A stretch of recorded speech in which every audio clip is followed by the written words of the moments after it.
CM से मुलाकात के बाद अजीत पवार के बदले तेवर, शिंदे परेशान। शिंदे को किनारे कर अजीत के साथ गठबंधन मजबूत करेगी बीजेपी।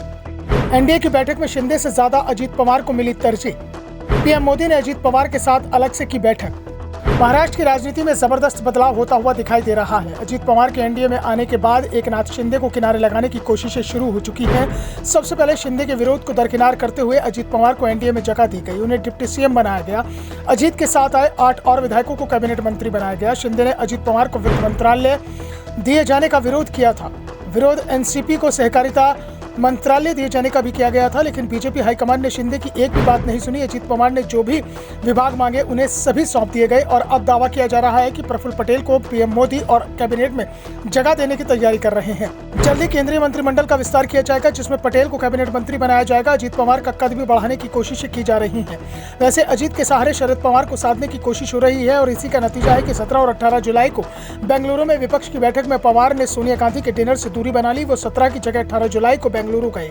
वैसे सीनियर पवार अभी तक ये दावा कर रहे हैं कि वो बीजेपी के साथ नहीं जाएंगे। विपक्षी गठबंधन जिसे इंडिया नाम दिया गया है उसी के साथ रहेंगे, लेकिन राजनीति में पवार कब क्या फैसला लेंगे इसका अंदाजा कोई भी नहीं लगा सकता। 3 महीने पहले ही शरद पवार ने रोटी पलटने की बात कही थी।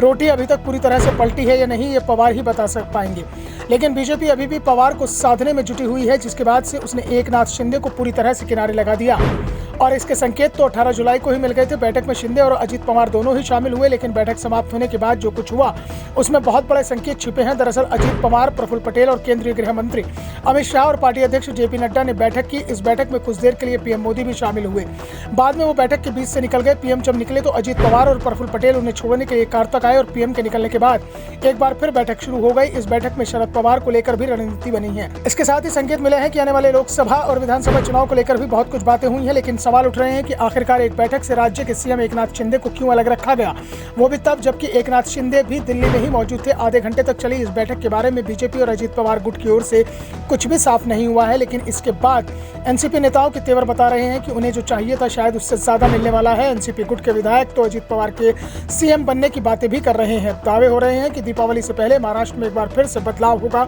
और एकनाथ शिंदे की जगह अजीत पवार को महाराष्ट्र की कमान मिल सकती है। अजीत पवार पहले भी कई बार साफ कर चुके हैं कि वो राज्य में सबसे ज्यादा समय तक डिप्टी सीएम रह चुके हैं, अब उनके सीएम बनने की इच्छा है। अजीत को एहसास हो चुका था कि एमबीए में वो रहे तो सीएम नहीं बन पाएंगे। एक बार मौका आया भी था, लेकिन सीनियर पवार के चलते ये मौका एनसीपी के हाथ से फिसल गया था। ऐसे में सीएम पद के लिए अजीत पवार एनडीए में आए और वैसे भी बीजेपी ने जिस तरह से कम सीट होने के बावजूद महाराष्ट्र में एकनाथ शिंदे और बिहार में नीतीश कुमार को सीएम पद दिया, उससे अजीत की उम्मीदें बढ़ी हुई हैं। नीतीश कुमार तो एनडीए छोड़कर चले गए, लेकिन अजीत पवार के तेवरों ने साफ किया है कि वो बीजेपी के साथ लंबी पारी खेलने के लिए तैयारी में हैं।